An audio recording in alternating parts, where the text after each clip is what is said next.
पूरी गणित सामने लेकर आ रहे हैं। ये पिक्चर साफ कर देते हैं। बीजेपी को दरअसल यहां पर 295 से 327 सीटें मिलने का अनुमान है।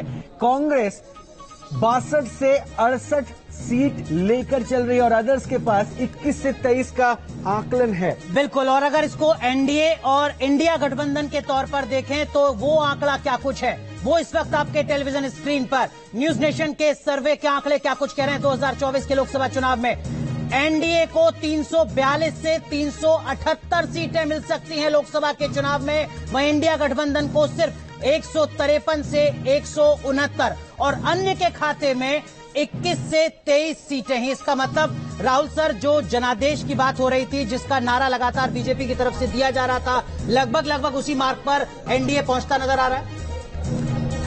अगर हम इसके इन नतीजों पर आपके सर्वेक्षण पे यकीन करें तो निश्चित रूप से वो अपनी आशाओं से भी आगे जा रहे हैं। मैं समझता हूँ उनको भी बड़ा सुखद आश्चर्य होगा अगर आपका आखिरी आंकड़ा लिया जाए। लेकिन कुल मिलाकर ये अनुमान जो है वो तो बीजेपी की आशाओं के और उनके वायदे के और उनके दावे के बिल्कुल अनुरूप है और जाहिर है कि वो 370 से आगे जा रहे हैं तो उसका मतलब है कि 400 पार हो ही जाएगा। अच्छा, एनके सिंह साहब, क्योंकि राहुल जी कह रहे हैं कि हमारे आकलन, इसी आकलन को लेकर ये जो फिगर दिख रहा है ऑलमोस्ट मेजर, मतलब ये मान के 370 का जो आंकड़ा था हम वो क्रॉस करते दिख रहे हैं हमारे जो सर्वे में आ रहे हैं। नहीं, देखिए दो चीजें हैं। ये एनडीए का, बीजेपी का हम उसे अलग कर दें। बीजेपी का अपना आंकड़ा जो औसत जो हम दे रहे हैं जिसमें 5% प्लस माइनस का वेरिएशन हो सकता है, हमारा उसमें 311 आ रहा है, जो कि पिछली बार के लगभग बराबर है। 303 था, ये 311 आ रहा है। लेकिन 311 में प्लस माइनस, चूंकि ये समाजशास्त्र का विषय है, तो प्लस माइनस 5% अगर आप लेंगे तो 295 से लेके इसको हम मान सकते हैं कि 226 तक, 326 तक हो सकता है। ये दोनों के बीच में इतना गैप हो सकता है। अब इसके बाद आती है कि एनडीए का, जो बीजेपी के एलाइज है, उनको कितना मिलेगा। अगर इसको लेके देखें तो लगभग 2019 से थोड़ा बहुत प्लस माइनस ये रिपीट हो रही है स्थिति, ये माना जा सकता है। बीजेपी का दावा तो 400 का था जी, 400 में 370 का अपना था, तो वो स्थिति तो नहीं होने जा रही है। लेकिन हाँ, ये जरूर है कि बीजेपी सरकार, ये जो आंकड़े हैं हमारे, इसके हिसाब से लग रहा है कि सरकार बन रही है और लगभग वही स्थिति जो 2019 में थी वही स्थिति इस बार भी रहेगी। हाँ, बीजेपी के परसेंटेज हो सकता है कि कुछ कम हो जाए, पहले से जो वोट परसेंटेज है वो कम हो जाए, लेकिन उससे अंतर नहीं पड़ेगा। सीटों का नंबर लगभग वही या उससे कुछ ज्यादा रहे। बिल्कुल, लेकिन मनोज सर, ये तो बम्पर जीत है, मतलब बहुमत के आसपास नहीं है, कोई संघर्ष नहीं है। 370 के पार एनडीए, मतलब बहुत बड़ा फासला। देखिए 2 बारी सरकार चलाने के बाद अगर ऐसे रिजल्ट सामने आते हैं तो इसका मतलब ये है कि सरकार की परफॉर्मेंस बहुत ही अच्छी थी। और मोदी जी का जो कहना था कि अब की बार 400 पार, तो ठीक है, 400 तो एक नारा था, लेकिन लोगों ने जिस तरीके के वोट उनको दिए हैं इन आंकड़ों के आधार पर, तो लगता है कि तो ये तो अपने आप में बहुत बड़ी जीत है। और मेरे को लगता नहीं कि इंडियन पॉलिटिक्स में तीसरी बारी भी इतनी बड़ी मेजोरिटी के साथ कोई, इतने बड़े मेजोरिटी के साथ कोई आज से पहले कांग्रेस को छोड़कर और कोई पार्टी आई। और एनके सर, इन नतीजों का मतलब क्या होने जा रहा है भारतीय राजनीति के लिहाज से 1952 से 2024 तक के अगर राजनीतिक इतिहास को आप देखें? नहीं, इसमें 2-3 चीजें हैं अनुराग।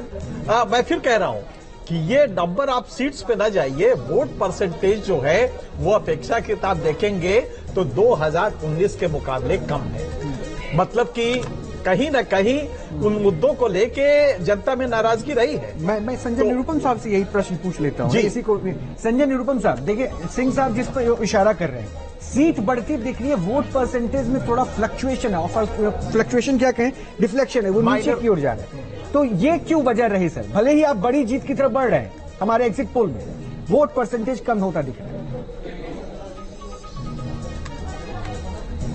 तेलंगाना में नहीं खुल रहा है बीआरएस के खाता जी। सरकार ने निश्चित तौर पर थोड़ी बहुत एक एंटी इनकम्बेंसी फैक्टर काम करेगा। लेकिन अगर 1-2% वोट कम होता है, इसका मतलब यह है कि 10 वर्षों से जो कामकाज चल रहा है उस कामकाज को लेकर इतनी भयंकर नाराजगी नहीं है। एक दूसरी बात, एग्जिट पोल बता रहा है कि परसेंटेज कम हुआ है वोटिंग का। हो सकता है जो आखिरी नतीजा है उसमें परसेंटेज कम होते ना दिखे। तीसरी बात, जो महत्वपूर्ण बात यह है कि भले ही थोड़ा बहुत 1-2% कम हो जाए, लेकिन इनके 2 चुनावों में जीत का मार्जिन इतना बड़ा था कि 1-2% वोटिंग अगर कम भी हो गया तो भी जीतने की गुंजाइश बहुत बड़ी बनती है। इसलिए भारतीय जनता पार्टी, उसके सहयोगी दल और एनडीए, ये इन लोगों की जो सीटों की संख्या होगी वो बड़ी विराट होगी। और बावजूद इसके कि 10 वर्षों से सत्ता में है, बावजूद इसके कि कांग्रेस और उसके सहयोगी दल लगातार प्रधानमंत्री नरेंद्र मोदी और भारतीय जनता पार्टी और एनडीए के खिलाफ भयंकर दुष्प्रचार करते रहते हैं, फिर भी उनको कोई कामयाबी नहीं मिलती। इसका मतलब आपके पूरे कैंपेन में कहीं ना कहीं कुछ खोट है।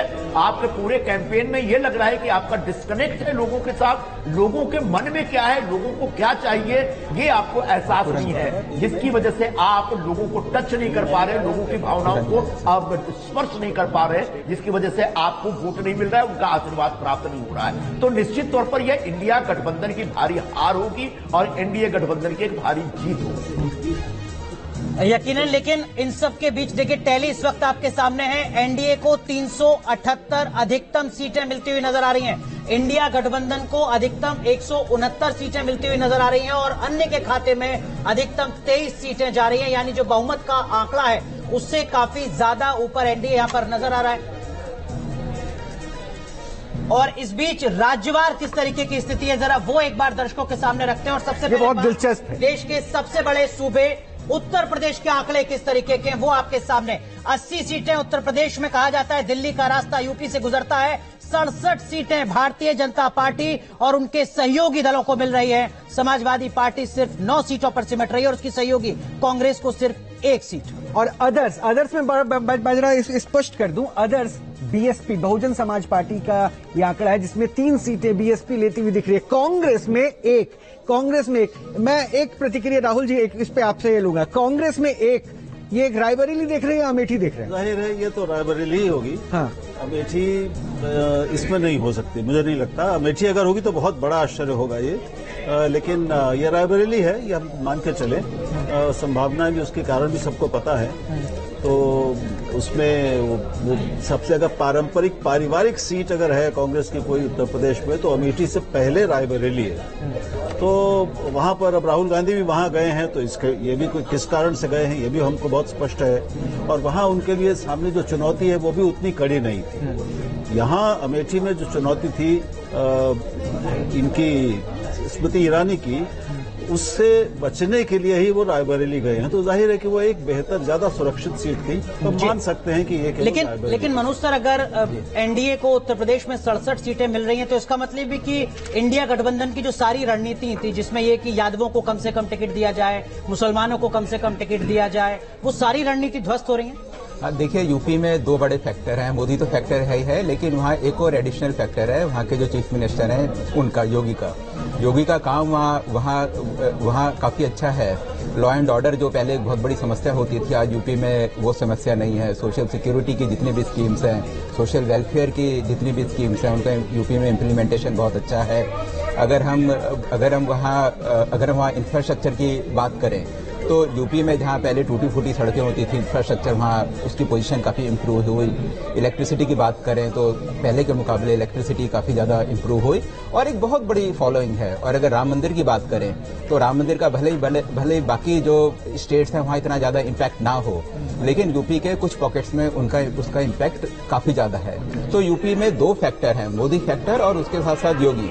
तो मुझे लगता है कि ये 2 फैक्टर जब सामने आए तो बाकी सारी इक्वेशन उसके साथ अपने आप ही खत्म हो गई, ध्वस्त हो गई बाकी सारी चीजें। एनके सिंह साहब, ये पॉइंट जरा देखिए, मैं समाजवादी पार्टी को देख रहा हूँ 9 सीट और अदर्स में चूंकि हम बीएसपी को दिखा रहे हैं 3 सीट। यानी 2019 में ये आपस में मिलकर थे तो बीएसपी ज्यादा सीटों पे थी, इस बार समाजवादी पार्टी को आप मतलब अच्छे परफॉर्मर के तौर पे मान रहे हैं क्या? हाँ, ये बड़ा अजीब सा होता है कि आपके एफपीटीपी सिस्टम की एक बहुत बड़ी खराबी है। जब हम लोग इसको एनालाइज करते हैं कि एफपीटीपी सिस्टम क्या भारत के लिए सुटेबल है, तो ये पाया जाता है ये बिल्कुल सुटेबल नहीं है। आप अगर गौर से देखें तो जितने वोटों पे दक्षिण भारत में एक राज्य कुल वोटों की संख्या जो होती है उस पे वो 30-40 सीटें ले जाता है लोकसभा की, उसके 3 गुने पे भी यूपी में एक पार्टी 5 सीट नहीं पा पाती है। तो ये एक पैराडॉक्स है। यहां पे यूपी में जो मनोज जी ने कहा है, इसमें सिर्फ ये ऐड करना है कि अकेला स्टेट है पूरे देश पे जिसमें कि राज्य के जो कार्य हैं वो पॉजिटिव रूप से वोटर को लोकसभा में भी बीजेपी को वोट दिला रहे हैं। हरियाणा बिल्कुल उल्टा है इसका। आपको मालूम है कि बीच में हरियाणा में चीफ मिनिस्टर दर्शक लगातार इंतजार कर रहे हैं कि अब अगले राज्य का नंबर कब आता है, तो राजधानी दिल्ली लेकर चलते हैं। दिल्ली में 7 लोकसभा सीटें और इस बार न्यूज नेशन के सर्वे में 7 सीटों की क्या कुछ तस्वीर है वो आपके सामने। जो तस्वीर 2014 में थी, जो तस्वीर 2019 में थी, वही तस्वीर 2024 में भी नजर आ रही है। दिल्ली की 7 लोकसभा सीटों पर भारतीय जनता पार्टी ही कमल खिलाती नजर आ रही है। यानी लखनऊ से देखी वो जो गाड़ी चली ना, दिल्ली पहुंचते पहुंचते 7 के 7 आंकड़ों में 7 के 7 सीट बीजेपी लेकर पहुंच रही है। और आम आदमी पार्टी और कांग्रेस हालांकि गठबंधन में थे इसलिए, लेकिन फिर भी हमने सेपरेट करके ग्राफिक्स में दिखाया बेशक है, लेकिन ये समझ लिए खाता नहीं खुलता दिख रहा। हमारे एग्जिट पोल में 7 के 7 सीट दिल्ली के बीजेपी लेके जा रही है। संजय निरुपम साहब एक रिएक्शन इस पे।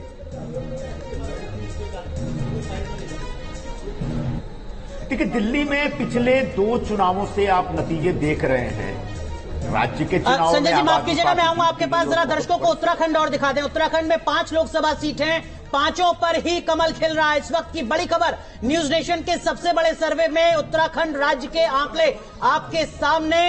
5 लोकसभा सीट पर भारतीय जनता पार्टी जीत रही है। जी संजय जी कंप्लीट कीजिए। इसमें सभी का लेटेस्ट दे रहे हैं। देखिए, उत्तराखंड हो या दिल्ली हो, ये साफ साफ दिख रहा है कि नरेंद्र मोदी जी के नाम पे जो वोट है वो वोट कमाल कर रहा है। एक व्यक्ति पिछले 10 वर्षों से सत्ता के शिखर पे है, बावजूद इसके उनकी लोकप्रियता में कोई कमी नहीं आ रही है और उनका जो कनेक्ट है लोगों के साथ वो जबरदस्त है। अरविंद केजरीवाल जेल से निकलने के बाद दिल्ली में जिस प्रकार का दुष्प्रचार करते हैं, जिस प्रकार के आक्रामक रुख लेते हैं, उससे उनको बड़ी उम्मीद जगी थी और उनके साथियों को भी उम्मीद जगी थी कि शायद वो खेल पलट देंगे। लेकिन मेरा मानना है कि जैसे पिछले 2 चुनावों में मोदी के नाम पे दिल्ली के लोगों ने वोट दिया और 7 के 7 एमपी उनको चुन करके दिए, इस बार भी 7 के 7 एमपी सांसद अगर भारतीय जनता पार्टी को मिलते हैं तो चौंकना नहीं चाहिए। ये बात स्थापित करता है कि अरविंद केजरीवाल भ्रष्टाचार के आरोप में जेल में हैं, जेल जा रहे हैं दोबारा, मतलब उनकी जमानत खत्म हो रही है। दूसरी बात यह है कि जो पार्टी भ्रष्टाचार के नाम पर पूरे देश में कैंपेन लेके आती है और यूपीए की सरकार का पूरा बेड़ा गर्क कर देती है, वह पार्टी में काम करने वाले लोग खुद भ्रष्टाचारी हैं, वह स्थापित हो जाता है। और तीसरी प्रमुख बात यह है कि कोई कितना भी बोल ले, कितना भी झूठ बोल ले, आखिरकार प्रधानमंत्री नरेंद्र मोदी की जो इमेज है, उनके नाम पे जो एक लोगों का जो एक जुड़ाव है या फिर उनके नाम पे जो एक वोट है, वो वोट आज भी इंटैक्ट है, जिसका नतीजा आपको दिल्ली और उत्तराखंड में साफ साफ दिख रहा है। जो कि आगे आने वाले दिनों में देश का अलग अलग कांग्रेस पार्टी बीजेपी जीत रही है, कांग्रेस हार रही है, इसके पीछे क्या वजह नजर आती है आपको? क्या एक रणनीति ये भी है कि बीजेपी ने अपने जो तमाम बड़े नेता हैं उनको भी जमीन पर उतारा, जैसे अनिल बलूनी? देखिए, ऐसा है कि बीजेपी ने अपनी पूरी ताकत तो वहाँ लगाई, प्रधानमंत्री वहाँ गए, योगी जी वहाँ गए, लेकिन इसके साथ ही साथ अगर जो बीजेपी का जो मेन एजेंडा है एक नेशनलिस्ट वाला, तो उत्तराखंड में क्या है कि काफी ज्यादा लोग वहाँ आर्मी में हैं, तो एक जो राष्ट्र तो ऐसे में जो नेशनलिस्ट फीलिंग होती है वो वहाँ के लोगों में काफी है। तो यही कारण है कि लोकसभा में अगर आप देखेंगे, चाहे वो पिछला लोकसभा इलेक्शन हो या उससे पुराना लोकसभा इलेक्शन हो, तो बीजेपी को वहाँ लोकसभा में ज्यादा सीटें मिलती हैं। जी, मध्य प्रदेश और छत्तीसगढ़ के भी आंकड़े हम दिखा देते हैं, चर्चा हम लगातार करते रहेंगे, क्योंकि देखिए जिस तरह से जहां जहां पे उम्मीद बीजेपी लेकर चल रही थी, क्या उस उम्मीद के सारे वो उड़ान भर पा रही है? बीजेपी 28, मध्य प्रदेश के ये आंकड़े हैं, बीजेपी 28, कांग्रेस का यहां खाता खुलता दिख रहा है 1। वो कौन सी सीट? छिंदवाड़ा।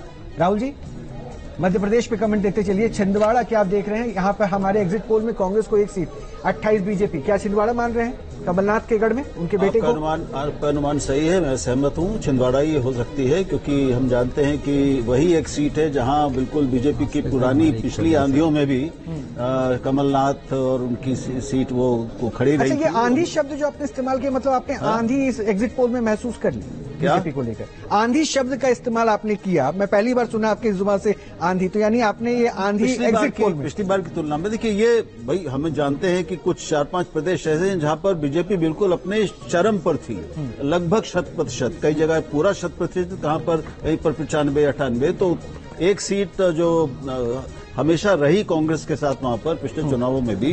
बीजेपी की अब आंधी ही कहेंगे अगर आपको 100% या 95% सीटें मिल रही हैं तो उस प्रदेश के लिए तो ये आंधी है यकीनन। हालांकि कांग्रेस पार्टी ने तैयारी पूरी की थी। 30 साल के बाद दिग्विजय सिंह खुद चुनावी मैदान में उतरे थे अपने संसदीय क्षेत्र से।